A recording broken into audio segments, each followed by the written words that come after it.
رضاعت کبیر جو ہے نا اس کے بارے میں عام طور پہ فقہا کی رائے یہ ہے کہ وہ ثابت نہیں ہے، رضاعت کبیر جو ہے وہ ثابت نہیں ہے، میجورٹی کا موقف یہی ہے، یعنی بڑا آدمی جو ہے اس کی رضاعت ثابت نہیں ہوتی۔ لیکن بعض فقہا اس طرف گئے ہیں کہ اگر ضرورت ہو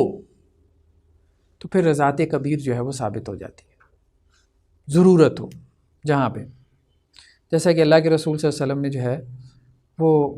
بعض صحابہ کو اس کی اجازت دی۔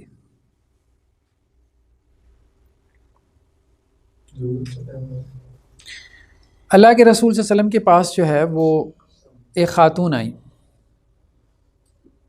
سہلہ بنت سہیل، انہوں نے ایک بچہ پالا، یتیم بچہ۔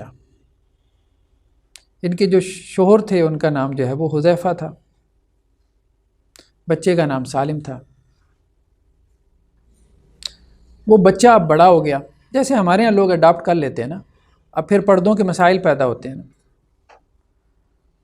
تو لیکن اب ایک بچہ آپ نے بچپن سے لیا ہے، گود لیا ہے، اب ظاہری بات ہے وہ خاتون تو اس کو بیٹا سمجھ کے پالتی ہے نا، مطلب کہیں یتیم خانے سے لیا یا کہیں سے بھی لیا، اب اسے اس کے ساتھ ایک اٹیچمنٹ ہو گئی، ایک ایفیلیشن پیدا ہو گئی، لیکن وہ بچہ تو اس کے لیے کیا ہے، نامحرم ہے۔ اب جب وہ جوان ہوگا، 14-15 سال کی عمر کو پہنچے گا، تو اب کیا وہ اس سے پردہ کرے گی؟ یہاں ایک بڑی مشکل پیدا ہو جائے گی۔ یعنی اس خاتون کے اعتبار سے آپ سوچیں جس نے 14 سال اس کو بیٹا بنا کے جو ہے، یعنی اس کی نفسیاتی آپ اعتبار سے اس کو سوچیں نا، تو یہ آئی اللہ کے رسول کے پاس، کہنے لگی آپ کو پتہ ہے سالم جو ہے وہ ہم نے لے کے پالا تھا، اب وہ جوان ہو رہا ہے، یعنی 14-15 سال کا لڑکا ہو رہا ہے، اور میں یہ دیکھتی ہوں کہ حذیفہ جو ہے نا پسند نہیں کرتے اب، یعنی جو میرے شوہر ہیں وہ لڑکا جب گھر میں ہوتا ہے، میں اکیلی ہوں اور وہ لڑکا گھر میں ہو تو وہ گھر آئیں تو ان کے چہرے پہ میں ناگواری کے اثرات دیکھتی ہوں، میں کیا کروں؟ تو اللہ کے رسول نے کہا اس بچے کو دودھ پلا دو، تو وہ کہنے لگے اللہ کے رسول وہ اتنا بڑا ہے، تو اللہ کے رسول نے کہا کوئی بات نہیں۔ اب پھر اس میں ایک علیحدہ ڈیبیٹ ہے، کچھ لوگ اس طرف گئے کہ اب اتنے بڑے بچے کو انہوں نے دودھ کیسے پلایا، بہر ہمیں روایات میں اس کا تذکرہ نہیں ملتا کہ انہوں نے دودھ نکال کے پلایا یا کس طرح سے پلایا، بہرحال لیکن ان کی جو اس بچے کے ساتھ ایک جو بھی ان کی چل رہی تھی وہ تو ایک بیٹے کی سی فیلنگ چل رہی تھی نا، شروع سے ہی چل رہی تھی۔ تو یہاں سے پھر حضرت عائشہ رضی اللہ عنہا کا یہ موقف بنا،